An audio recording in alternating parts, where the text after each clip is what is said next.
ओम विश्वानि देव सवितुर्धुर्तानि पराशुव यद्भद्रं तन्नयाशुव। सर्वमंगलमंगल्ये शिवे सर्वार्थसाधिके शरण्ये त्र्यंबके गौरी नारायणी नमोस्तुते। वर्णानाम् अर्थसंघानां रसानां छन्दसामपि मंगलानां च कर्तारौ वन्दे वाणी विनायकौ। अतुलितबलधामं हेमशैलाभदेहं धनुजवनकृशानुं ज्ञानिनाम् अग्रगण्यं सकलगुणनिधानं वानराणामधीशं रघुपतिप्रियभक्तं वातजातं नमामि। यस्यांके च विभवति भूधरसुता देवापगामस्तके भाले बालविधुर्गले च गरलं यस्योरशिव्यालराट् सोऽयं भूतविभूषणः सुरवरः सर्वाधिपः सर्वदा सर्वः सर्वगतः शिवः शशिनिभः श्रीशङ्करः पातु माम्। शान्ताकारं भुजगशयनं पद्मनाभं सुरेशं विश्वाधारं गगनसदृशं मेघवर्णं शुभांगं लक्ष्मीकान्तं कमलनयनं योगभिर्ध्यानगम्यं वन्दे विश्वं भवभयहरं सर्वलोकैकनाथं। श्रीराम जय राम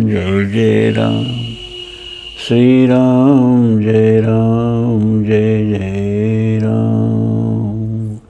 श्री राम मैं सब जग जानी करऊं प्रणाम जोर जुग पानी।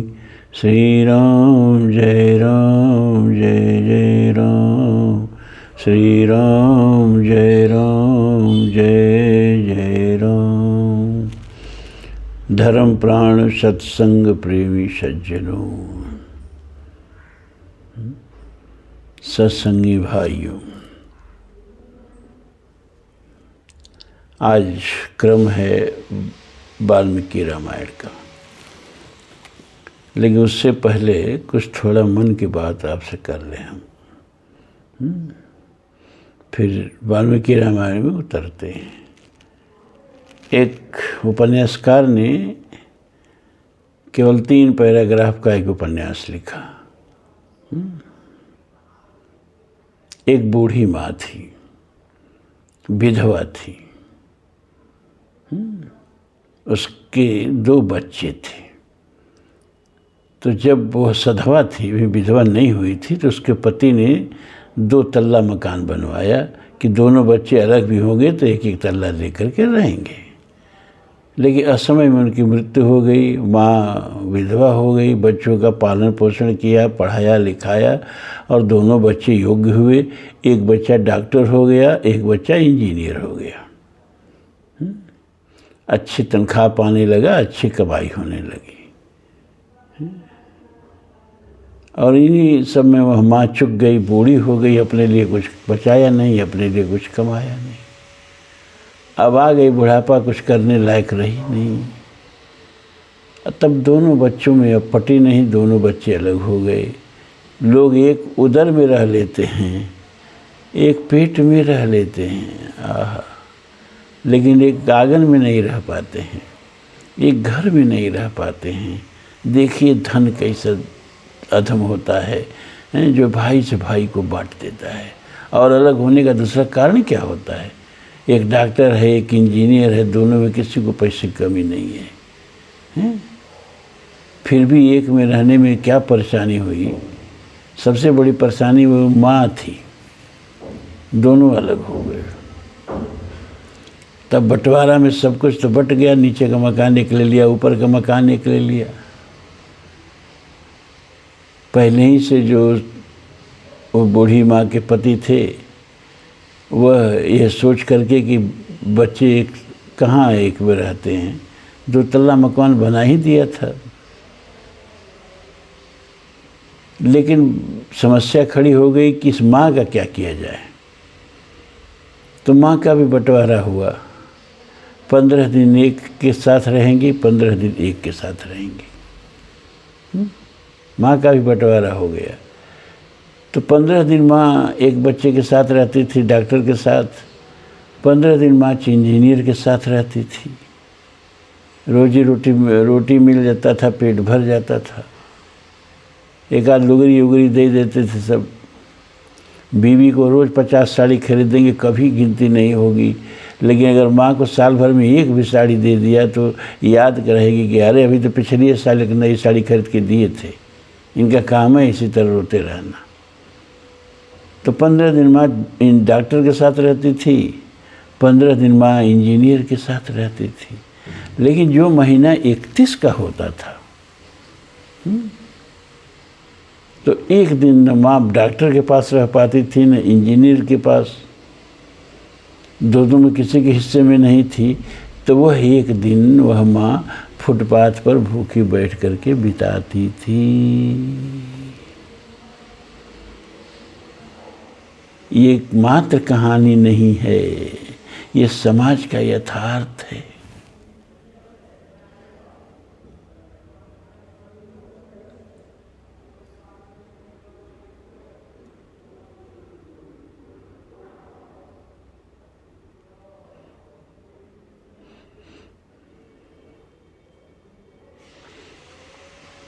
जरा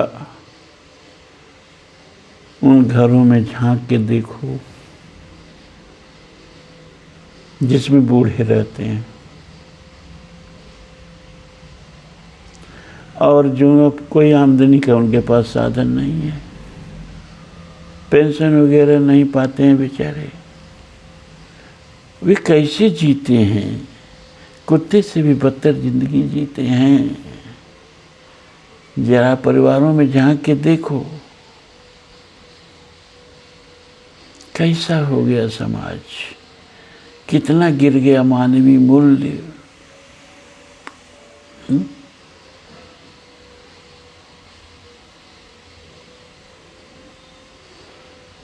अरे ये जीवन छोटा से छोटा बना के जी सकते हो। इतना छोटा, परमाणु से भी छोटा वृत्त बना लो जीवन का। परमाणु को बताया ना कितना छोटा होता है, कि सुई के नोक को और परमाणु को एक अनुपात में बढ़ाओ, तो जब तक सुई का नोक बढ़ के पृथ्वी के बराबर हो जाएगा, तब तक परमाणु बढ़ के सुई के नोक के बराबर होगा। लेकिन आदमी चाहे ना तो उससे भी संकीर्ण छोटा क्षुद्र जीवन जी सकता है। ससुराल प्यार लगी जबते, रिपुरूप कुटुंब भय तबते, सुत मानहि मात पिता तब लो, अब लालन दीख नहीं जब लो।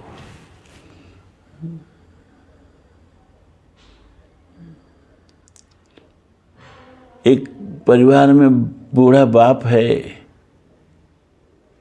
बूढ़ी माँ है, तो वो अपनों से बाहर हो जाती है, वो परिवार के वृत्त से बाहर हो जाती है। इतना छोटा संकीर्ण क्षुद्र जीवन भी जीने वाले लोग इस धरती पर पड़े हैं। और आप चाहो तो इस जीवन को इतना बड़ा बना के जी सकते हो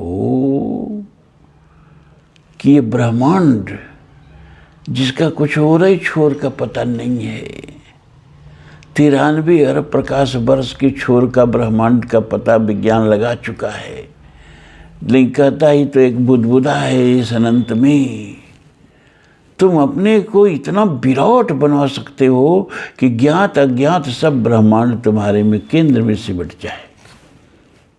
इतना बड़ा वृत्त खींच सकते हो, इतना महान बन के जी सकते हो।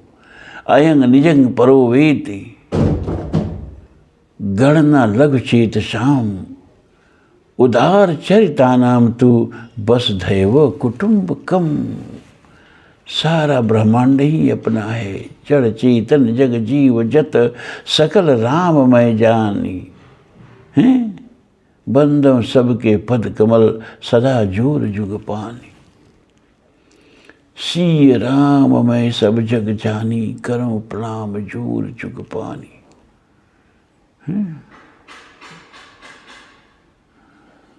इतना विराट जीवन भी बना करके जी सकते हो। परमात्मा को कैसे पाया जा सकता है? मैंने बार बार कहा कि कोई वस्तु नहीं है कि बस पा लिए पॉकेट में रख लिए, परमात्मा मिल गया, परमात्मा मिल गया। मूर्ख हैं वो, हैं? और मूर्ख बनाते हैं वो जो परमात्मा को बांटते चलते हैं, हैं? परमात्मा को प्राप्त हुआ जा सकता है, परमात्मा को प्राप्त नहीं किया जा सकता है। और परमात्मा को प्राप्त कैसे हुआ जा सकता है? बूंद है और उसको समुद्र बनाना है, तो जो अपनी ही जैसे असंख्य बूंदों से मिल जाएगी तो समुद्र हो जाएगी। और जब तक कटी रहेगी तब तक क्षुद्र रहेगी, बूंद रहेगी।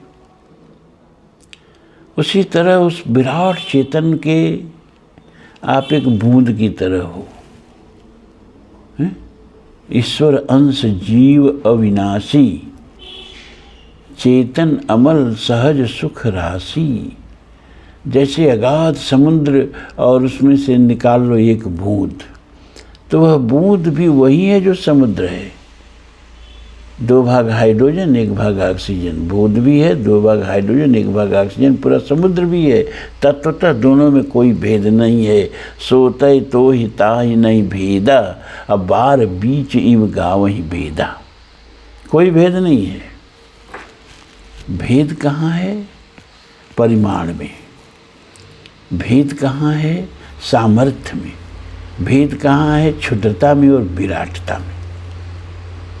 तो बूंद विराट कैसे होगी? जब तक वह बूंद बन के अकड़ के रहना चाहेगी कभी विराट नहीं हो पाएगी।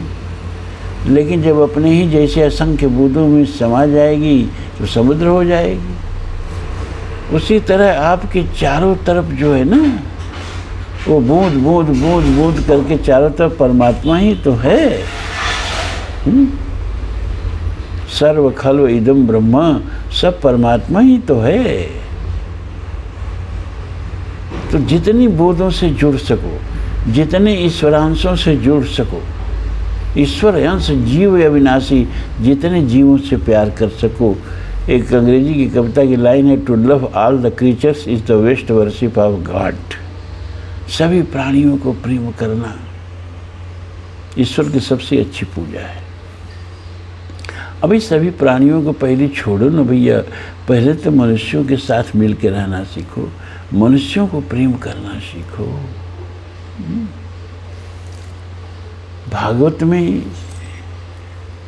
3रे स्कंद के 29वें अध्याय में अपनी माता देवहूति को कपिल देव जी उपदेश दे रहे हैं। उसमें वो कह रहे हैं कि अहम सर्वभूतेषु भूतात्मा स्थितः सदा, तम अवज्ञाय मामर्तम कुरुते अर्चा विडम्बनम। ध्यान से सुनिए, श्रीमद् भागवत है।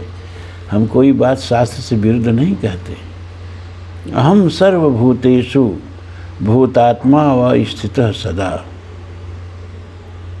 मैं सभी भूतों में, सभी प्राणियों में, सबकी आत्मा बन करके स्थित हूँ। ये जितनी प्राणी हैं, इस सबको मैंने बनाया है।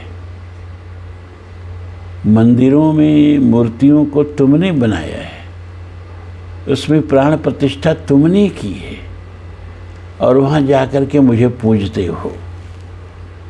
और तुमको तो हमने बनाया है, ये सारे प्राणियों को हमने बनाया है। कोई संगतरास नहीं गढ़ा है, मैंने गढ़ा है, और इसमें प्राण प्रतिष्ठा मैंने की है। अब मैं भी उसी में बैठ गया हूँ। द्वा सुपर्णा सयुजा सखाया। ये जीव क्या है? ये मेरे ही तो अंश हैं। गंगा का पान करना है तो पूरा गंगा तो पी नहीं जाएंगे, एक अजूरी गंगा का जल पी लिए, गंगा जलपान हो गया। पूरा ईश्वर को आत्मसात कर ले, इसी पूरे ब्रह्मांड की क्षमता नहीं है। हम लोग कहाँ हैं भैया इस ब्रह्मांड में? लेकिन ईश्वर के किसी अंश को छू लिया, उसको प्यार दिया, उससे प्यार लिया, उसको सहानुभूति दी, उसकी अनुभूति प्राप्त की, बस ईश्वर के उस अंश को छू लिया, गंगा जलपान हो गया। उसी तरह ईश्वर पान हो गया। बात समझिए।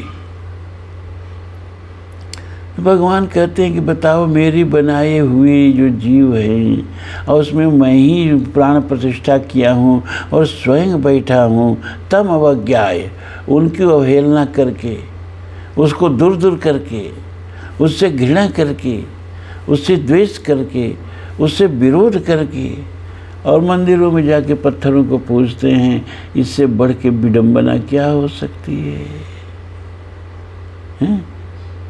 ये भगवान खुद गीता में कह रहे हैं, श्रीमद् भागवत में बोल रहे हैं।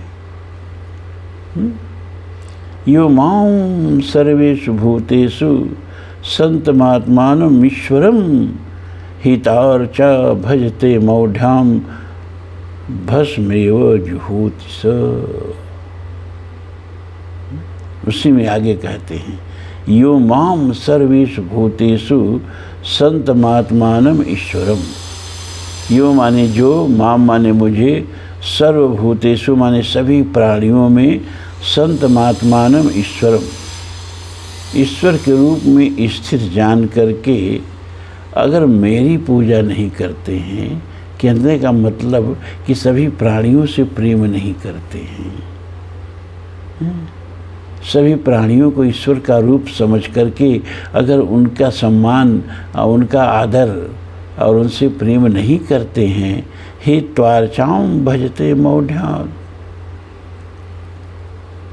और मोह बस मंदिरों आदमी जाकर के और मेरा भजन करते हैं, भस्मेव जुहोति स, वह राख में हवन करते हैं, वह राख में ही हवन करते हैं। ये मैं नहीं बोल रहा हूँ, ये भागवत बोल रहा है। आपके चारों तरफ ईश्वर ही घूम रहा है, रूप बदल बदल के, रूप बदल बदल के। अरे सब में ईश्वर बैठा है भैया। ईश्वर सर्वभूतानां हृदयदेशे अर्जुन तिष्ठति। घर में पड़ी वस्तु नहीं ढूंढे, घर में पड़ी वस्तु नहीं सूझे, दियना बार के ढूंढे अंधा। के ही समझाऊं जगत भयो अंधा, कबीर कहते।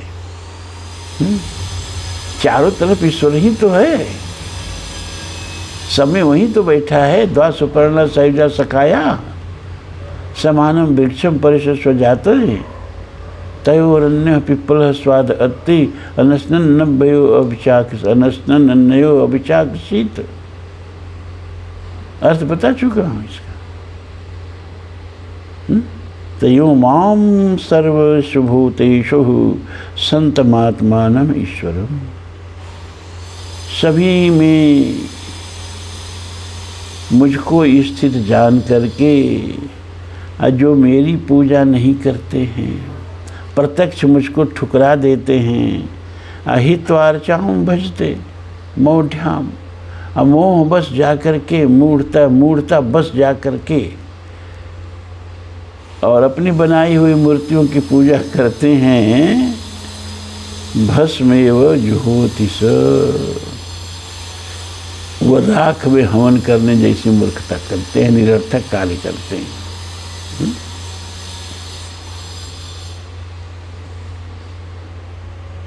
देखो ये भागवत कह रहा है, मैं नहीं कह रहा हूँ। अब इसका मतलब ये भी नहीं है कि आप मंदिरों में न जाएं, मंदिरों में पूजा न करें, ऐसा भी नहीं है।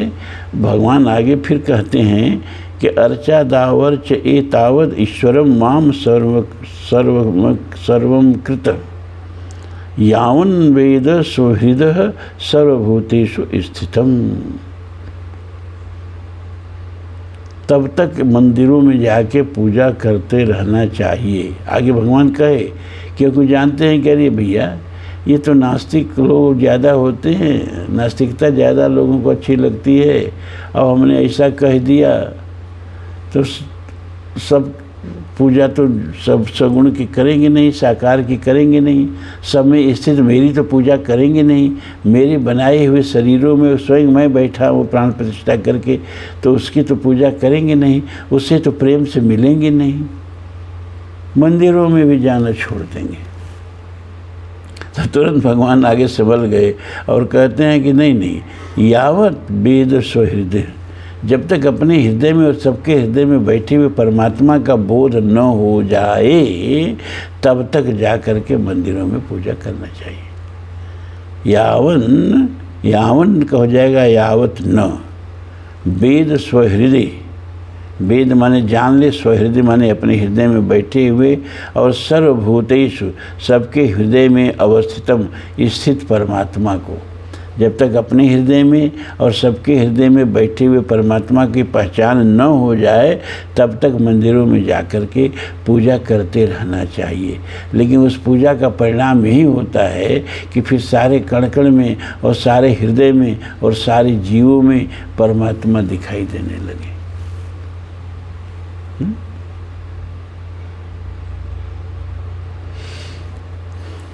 ये हमको इतना इसलिए कहना पड़ा कि धर्म का दृष्टिकोण थोड़ा बदलना चाहिए। खाली सत्संग सुनने से कुछ नहीं होता है, जीने का तरीका, जीने का कला, जीने का व्यवहार बदलना पड़ेगा। कहाँ से बदलें? बूंद बूंद से समुद्र बनता है, वैसे ईश्वर का अंश जोड़ दो तो ईश्वर बन जाता है। सहस्त्र शीर्षा पुरुष सहस्त्राक्षर सहस्त्रपात स भूमि गंग सर्वतो स्मृत्वात् तिष्ठत् दशांगुलम। जहाँ 1000 दिलों में बैठे हुए परमात्मा को जोड़ लिया तो परमात्मा बन गया। बूंद बूंद इकट्ठा किया, समुद्र बन गया। एक एक दिलों में बैठे हुए परमात्मा के अंश को जोड़ लिया, परमात्मा मिल गया। तो हम जितने सत्संग भाइयों का परिवार है, जो भी 12-14 लोग नियमित रूप से आते हैं, और लोग तो आते हैं तो फिर हवा के झोंके की तरह आते हैं फिर चले जाते हैं, नहीं कुछ लोग जो नियमित हैं उनका अब हमारा एक परिवार हो गया है। किस रिश्ते से परिवार हो गया? सत्संग। सत माने होता है परमात्मा है। श्रीमद् भागवत में जब देवता लोग गर्भ स्तुति करते हैं भगवान की, तो क्या कैसे स्तुति करते हैं? सत्य परम सत्य व्रतम, हे परमात्मन आप सत्य परम यानी सत्य से प्राप्त होने वाले हो, आप सत्य का व्रत करने वाले हो, सत्य व्रती हो, सत्य आचरण करने वाले हो, सत्य परम सत्य व्रतम सत्य से सत्यम, और सत्य के भी सत्य आप हो, सत्य से होने निहितम च सत्य। तो सत्य रूप परमात्मा उनका हम लोग संग करते हैं, परमात्मा का साथ से करते हैं, परमात्मा का सब लोग एक साथ जुड़े रहते हैं। तो जैसे रक्त का रिश्ता वैसा है, वैसे हम लोगों में परमात्मा का रिश्ता है और हम लोग भाई भाई हैं। देखो लंका में जाके हनुमान जी विभीषण से कहते हैं, तब हनुमंत कहा सुन भ्राता। अब विभीषण चौंक गए, बानर हम राक्षस भाई भाई कैसे कह रहे हैं भैया? तब हनुमंत कहा सुन भ्राता, विभीषण को भाई कहा। विभीषण चौंक गए। हनुमान जी ने याद दिलाया, अरे हमारे आप में एक रिश्ता है। क्या रिश्ता है? आप सीता जी को माता मानते हैं? विभीषण ने कहा हाँ, मैं भी सीता जी को माता मानता हूँ। तो एक माता के पुत्र हुए तो भाई भाई हुए कि नहीं हुए? रिश्ता जोड़ा ऐसे जाता है। रिश्ता तोड़ा तो ही जाता है कि सगा भाई भी अपना नहीं। उन्हें बताया ना, अपनी सगी माँ अपना नहीं, लेकिन रिश्ता ऐसे जोड़ा जाता है जैसे हनुमान ने विभीषण से जोड़ा कि तब हनुमंत कहा सुन भ्राता, देखन चाहूँ जानकी माता। इसी तरह हम लोगों का आपस में एक रिश्ता है, सत्संग का रिश्ता। और ये 14-15 लोगों का जो एक सत्संगी परिवार बन गया है, बस ये है कि इसमें कोई अब अपने को अकेला न समझे। कोई सुख में हो दुख में हो, सबका सुख सबका दुख, सब साझे में अब। इसमें से कोई अपने को अकेला न समझे, सबके साथ सब मिला के कंधे खड़े रहे तो ये सत्संग की सफलता है। चलिए आइए वाल्मीकि रामायण।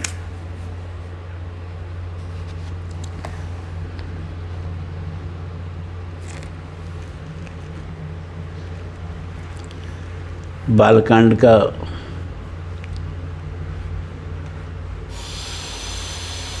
44वां सर्ग है। ब्रह्मा जी का भगीरथ की प्रशंसा करते हुए उन्हें गंगा जल से पितरों के तर्पण की आज्ञा देना और राजा का वह सब करके अपने नगर को जाना, गंगा अवतरण के उपाख्यान की महिमा। स गत्वा सागरम राजा गंगायानुगतस्तदा प्रविवेश तलं भुवे भूमि यत्र ते भस्मसात्कृता भस्यन्ततालुप्ते रामगंगायां सलिलेन्वये सर्वलोकप्रभुर्ब्रह्मा राजानमिदं ब्रवीत। श्री राम इस प्रकार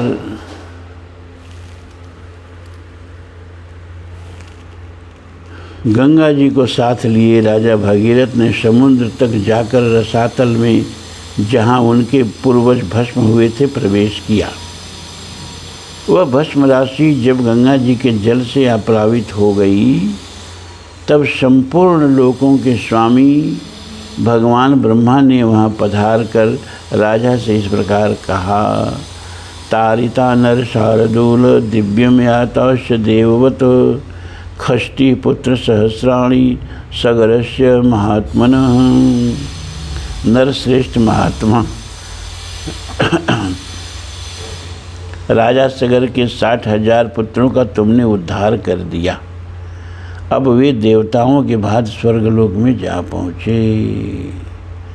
सागरस्य जलमलोके आवतस्थास्यति पार्थिवः सगरस्यात्मजा सर्वे दिवि स्थास्यन्ति देववत। भोपाल, इस संसार में जब तक सागर का जल मौजूद रहेगा तब तक सगर के सभी पुत्र देवताओं की भांति स्वर्गलोक में प्रतिष्ठित रहेंगे।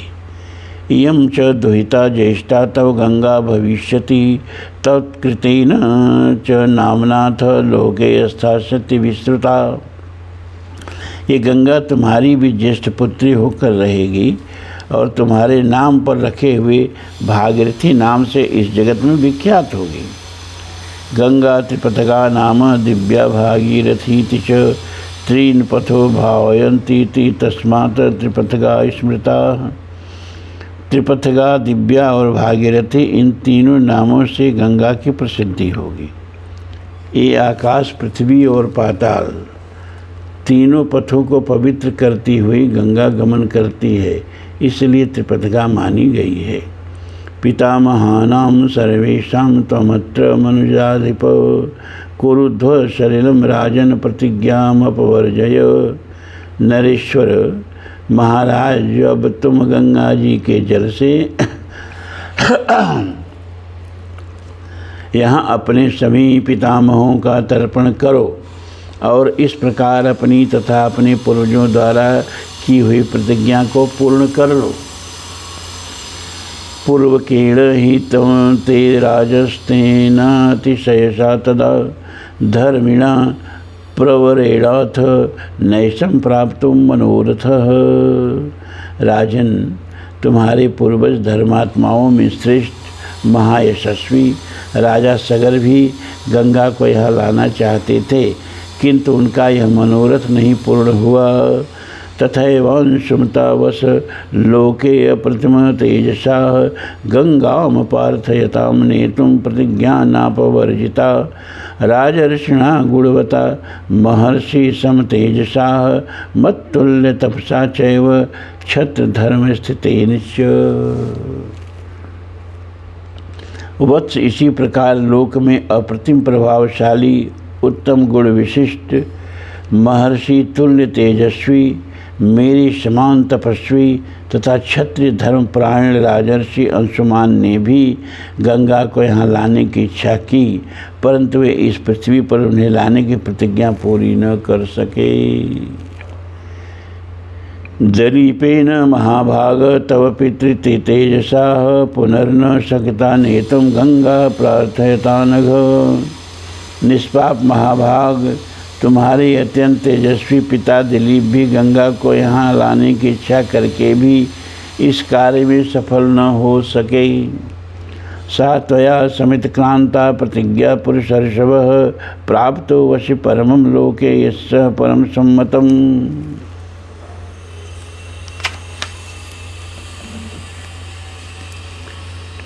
पुरुष प्रवर, तुमने गंगा को भूतल पर लाने की वह प्रतिज्ञा पूर्ण कर ली। इससे संसार में तुम्हें परम उत्तम एवं महान यश की प्राप्ति हुई है।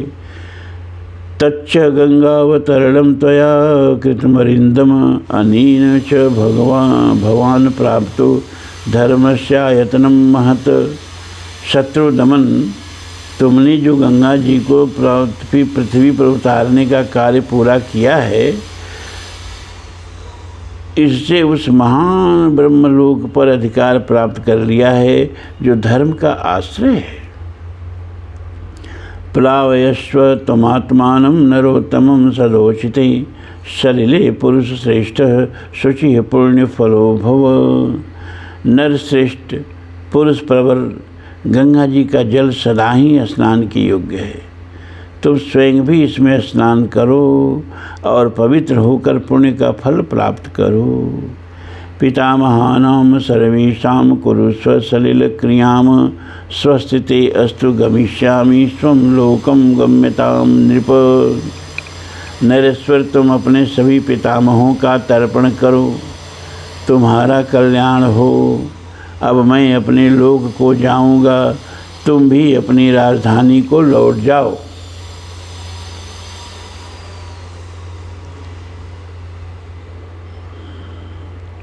इत्वेव मुक्ता देवेश सर्वलोक पितामह यथा गतम तथा गच्छद देवलोकम महायशाह। ऐसा कहकर स्वरलोक पितामह महायशस्वी देवेश्वर ब्रह्मा जी जैसे आए थे, वैसे ही देवलोक को लौट गए। भगीरस्तु राजर्षि कृत्वा सलिलमुत्तमं यथा क्रमं यथा न्यायं सागराणां महायशाः। कृतोदकः शुचिः राजा स्वपुरं प्रविवेशः श्रमिद्धारथो नरश्रेष्ठ स्वराज्यं प्रशशासः। नरश्रेष्ठ महायशस्वी राजर्षि राजा भगीरथ भी गंगा जी के उत्तम जल से क्रमशः सभी सगल पुत्रों का विधिवत तर्पण करके पवित्र हो अपने नगर को चले गए। इस प्रकार सफल मनोरथ होकर वे अपने राज्य का शासन करने लगे। प्रमोद च लोकस्तम नृपमासाद्य राघव नष्ट शोक समिद्धारतो बभूव विगतज्वरः। रघुनंदन, अपने राजा को पुनः सामने पाकर प्रजावर्ग को बड़ी प्रसन्नता हुई। सबका शोक जाता रहा, सबके मनोरथ पूर्ण हुए और चिंता दूर हो गई। एष ते राम गंगायां विस्तरो अभितो मया स्वस्ति प्राप्नो ही भद्रम ते संध्या कालो अतिवर्तते। श्री राम, यह गंगा जी की कथा मैंने तुम्हें विस्तार के साथ कह सुनाई।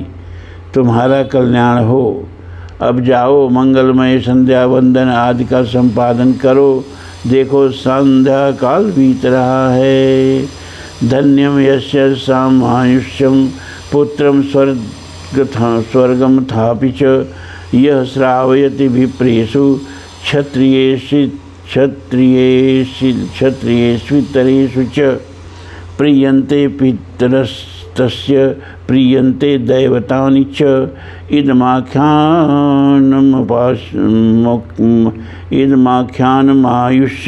गंगावतरणम शुभम।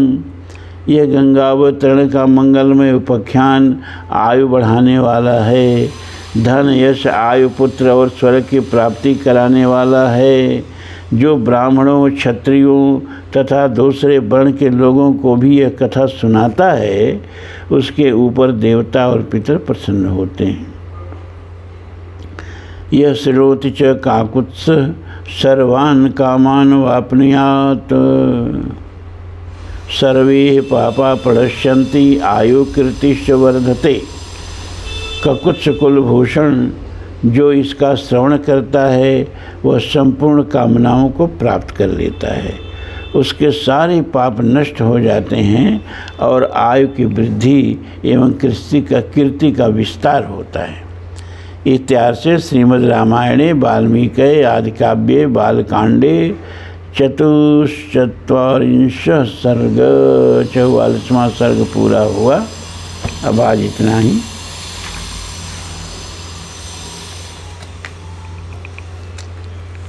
ओम पूर्णमदः पूर्णमिदं पूर्णात् पूर्णमुदच्यते पूर्णस्य पूर्णमादाय पूर्णमेवावशिष्यते।